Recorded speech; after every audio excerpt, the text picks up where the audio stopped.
আসসালামু আলাইকুম এভরিওয়ান, কেমন আছো সবাই? আশা করি সবাই ভালো আছো। আজকের এই ভিডিওতে আলোচনা করব এডমিশন ফেজে তোমার জন্য কোনটি ঠিক হবে, মেডিকেল, ভার্সিটি, ইঞ্জিনিয়ারিং কোনটি তোমার জন্য সুবিধা হবে এবং কিভাবে প্রিপারেশন নিলে তুমি ভালো কিছু করতে পারবে, এ টু জেড সব কিছু নিয়ে। তো আজকের এই ভিডিওটি অনেক গুরুত্বপূর্ণ। এইচএসসি 25 বেচে যারা আছো তাদের জন্য আজকের এই ভিডিওটি মূলত, এবং এইচএসসি পরবর্তীতে 26-27 তোমরা এই ভিডিওটি দেখতে পারলে এডমিশনের প্রিপারেশন সম্পর্কে ভালো আইডিয়া হয়ে যাবে। তো আজকের এই ভিডিওটি অনেক গুরুত্বপূর্ণ, সম্পূর্ণ ভিডিওটি ধৈর্য সহকারে দেখার অনুরোধ রইল। তো আজকে স্পেসিফিক এইচএসসি 25 ব্যাচকে নিয়ে কথা বলি। তো দেখো, তোমাদের প্রেজেন্ট এইচএসসি পরীক্ষা শেষ হয়েছে। তো এখন কিছু পরীক্ষা আবার বাদও রয়েছে এবং সেটির জন্য তোমরা প্রিপারেশন নিচ্ছ, সমস্যা নেই। তবে কিছুদিন বাদে তোমরা অ্যাডমিশন ফেজে প্রবেশ করবে এবং সেইখানে একটা ভালো প্রতিযোগিতামূলক পরীক্ষাগুলোতে তোমরা অংশগ্রহণ করবে। তো এই জার্নিটা কিন্তু মোটেও সহজ নয়। তুমি যদি আগে থেকে প্ল্যান করে, আগে থেকে রুটিন অনুযায়ী ভালোভাবে পড়াশোনা না করো, ঠিক যে পরীক্ষাগুলো দিবে সেটির জন্য স্পেসিফিক ভালোভাবে প্রিপারেশন না নিয়ে থাকো, তাহলে কিন্তু এই প্রিপারেশনটা বা এই প্রতিযোগিতামূলক পরীক্ষাগুলো তোমার কাছে ভালো হবে না। তাই প্রথম থেকে ভালোভাবে পড়াশোনা করে যে পরীক্ষাগুলো দিবে সেগুলোর জন্য নির্দিষ্টভাবে প্রস্তুতি নিয়ে তুমি যদি ভালোভাবে প্রিপারেশন নিতে থাকো, তাহলে তোমার পরীক্ষাগুলো ভালো হবে। তো এখন এই মুহূর্তে দাঁড়িয়ে অনেকেই ভাবছো তোমার জন্য কোনটি প্রিপারেশন নিলে সুবিধা হবে, মেডিকেল, ভার্সিটি নাকি ইঞ্জিনিয়ারিং। কোনটি প্রিপারেশন কিভাবে নিলে তুমি এখন থেকে ভালোভাবে পড়লে অ্যাডমিশন পরীক্ষায় তুমি ভালো করতে পারবে। তাছাড়া তুমি আজও ওই পরীক্ষাগুলোর জন্য সুইটেবল কিনা সেটা সম্পর্কেও ভালো একটা ধারণা পেয়ে যাবে। তো চলো তাহলে আজকে ভিডিওটি শুরু করি। আজকের এই ভিডিওতে আমরা 3টা ভাগে ভাগ করব। সেটা হচ্ছে, প্রথমে মেডিকেল নিয়ে আলোচনা করব, মেডিকেলে কীভাবে পড়াশোনা করবে এবং তুমি মেডিকেলের জন্য এখন পড়তে পারবে কি না সেটা নিয়ে। তারপর আমরা বরাবরের মতো ভার্সিটি এবং ইঞ্জিনিয়ারিং নিয়ে আলোচনা করব। তো চলো তাহলে শুরু করি। মেডিকেল মেডিকেল প্রিপারেশন নেওয়া তোমার জন্য এখন সুবিধা হবে কি না। তো দেখো, তার আগে তোমাকে জানতে হবে মেডিকেল প্রিপারেশনটা আসলে কি, কীভাবে নিতে হয় এবং সেটা আসলে শুরুটা কখন থেকে। অ্যাডমিশন মানে কি, অ্যাডমিশনের যখন শুরু হবে তখন অ্যাডমিশনে পড়া? জি না। অ্যাডমিশনের আগে থেকে তুমি যদি ভালোভাবে একাডেমিক থেকে অ্যাডমিশনে পড়াটা একটু গুছিয়ে নিতে পারো, তাহলে অ্যাডমিশন জার্নিটা তোমার জন্য একটু ইজি হয়। তাছাড়া একাডেমিকে অ্যাডমিশনের প্রিপারেশন না নিয়েও অ্যাডমিশনে ভালোভাবে পড়াশোনা করে অ্যাডমিশন পরীক্ষায় ভালো করা যায়।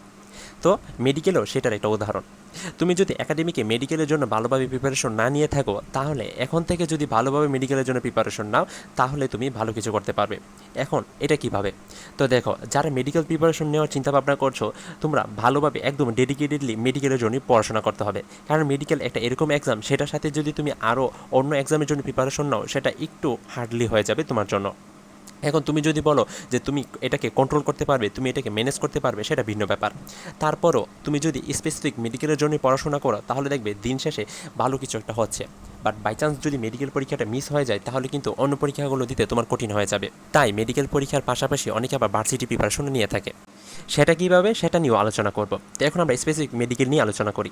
তো দেখো, তুমি তোমার নিজেকে জিজ্ঞেস করো যে মেডিকেলের জন্য তুমি এলিজিবল কিনা।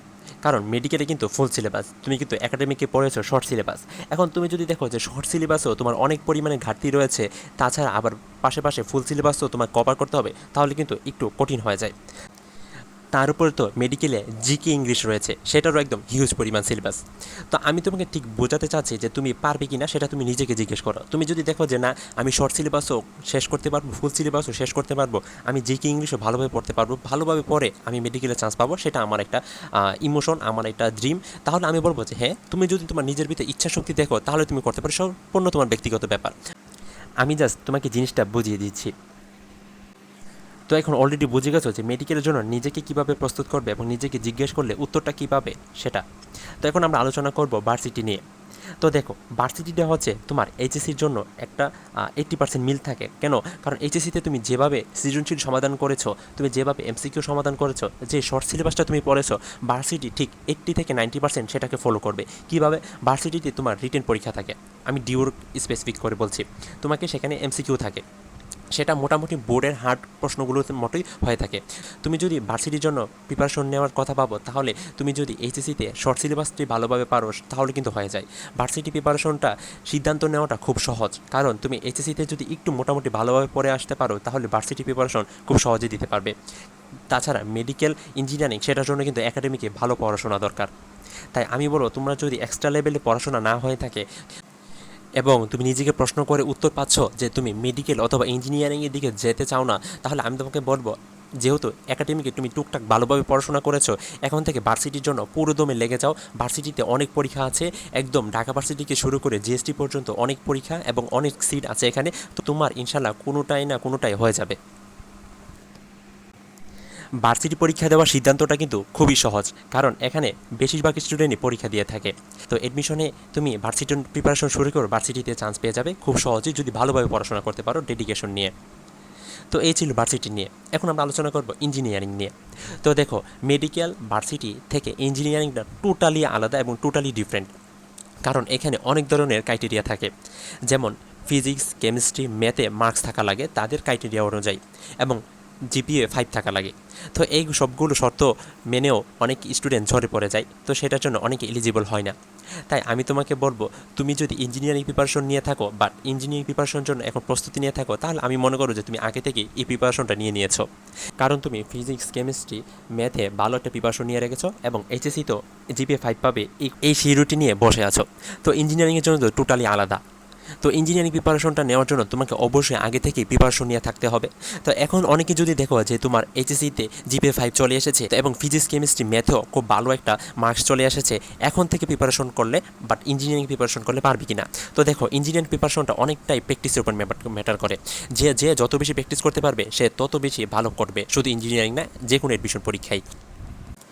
তাই একাডেমি থেকে প্রস্তুতি না নিয়ে এডমিশনে ইঞ্জিনিয়ারিং প্রিপারেশন নেওয়াটা খুবই টাফ, কারণ এখানে অনেকে যারা ইঞ্জিনিয়ারিং প্রিপারেশন নিবে তারা অনেকেই হচ্ছে গিয়ে তোমার একাডেমিকে ভালো একটা প্রস্তুতি নিয়ে শুরু করেছিল। তো এখন তোমার উপর ম্যাটার করে, তুমি যদি মনে করো যে না, আমার এখন এইচএসসি জিপিএ 5 চলে এসেছে এবং আমি ফিজিক্স, কেমিস্ট্রি, ম্যাথও ভালো একটা মার্কস পেয়েছি এবং আমি এডমিশনে ফুল জার্নিটাতে ভালো একটা ইঞ্জিনিয়ারিং প্রিপারেশন নিতে পারবো, আমি প্রচুর পড়াশোনা করবো, প্রচুর প্র্যাকটিস করবো, সেটা সম্পূর্ণ তোমার উপর। তুমি যদি দেখো যে তুমি সব পারবে, তাহলে তুমি সব করো। তুমি যদি মনে করো যে কোনো একটা জিনিস পারবে, তুমি সেটাই করো। তবে একটা জিনিস মনে রাখো, দুই নৌকায় পা দেওয়ার থেকে এক স্পেসিফিক যে পরীক্ষাগুলো দিবে সেগুলোর জন্য ভালোভাবে পড়াশোনা করে চান্স পাওয়াটা কিন্তু সুবিধাজনক। তো এ ছিল মেডিকেল ভার্সিটি ইঞ্জিনিয়ারিংয়ের জন্য কোনটি তোমার জন্য সুবিধা হবে সেটা নিয়ে আলোচনা। আমি তোমাকে ফুল একটু সামারি করে দিই। মোট কথা হচ্ছে, তুমি মেডিকেল ভার্সিটি ইঞ্জিনিয়ারিং কোনটা প্রিপারেশন নেবে সেটার একটু টোটালি আলাদা ইঞ্জিনিয়ারিংটা, কারণ ইঞ্জিনিয়ারিং প্রিপারেশনটা একাডেমিকে ভালো কিছু প্র্যাকটিস থাকা লাগে এবং একটু টুকটাক প্রিপারেশন নেওয়া রাখা লাগে যে আমি ইঞ্জিনিয়ারিংয়ের জন্য পড়াশোনা করব। তাছাড়াও তুমি যদি পারো, এখন এইচএসসির রেজাল্ট অনুযায়ী তোমার ডিপেন্ড করবে, যদি তোমার ক্রাইটেরিয়া ফুলফিল হয় তুমি এখন থেকে প্রিপারেশন নিলে ইঞ্জিনিয়ারিং প্রস্তুতি তুমি নিতে পারো। তবে কথা হচ্ছে মেডিকেল ভার্সিটি নিয়ে। তো দেখো, ভিডিওর মাঝখানে আমি বলেছিলাম তুমি মেডিকেল ভার্সিটি কীভাবে প্রিপারেশন নেবে সেটা নিয়ে, এবং মেডিকেল ভার্সিটি দুইটা মিলিয়ে কীভাবে প্রিপারেশন নেবে সেটা নিয়ে এখন একটু কথা বলি।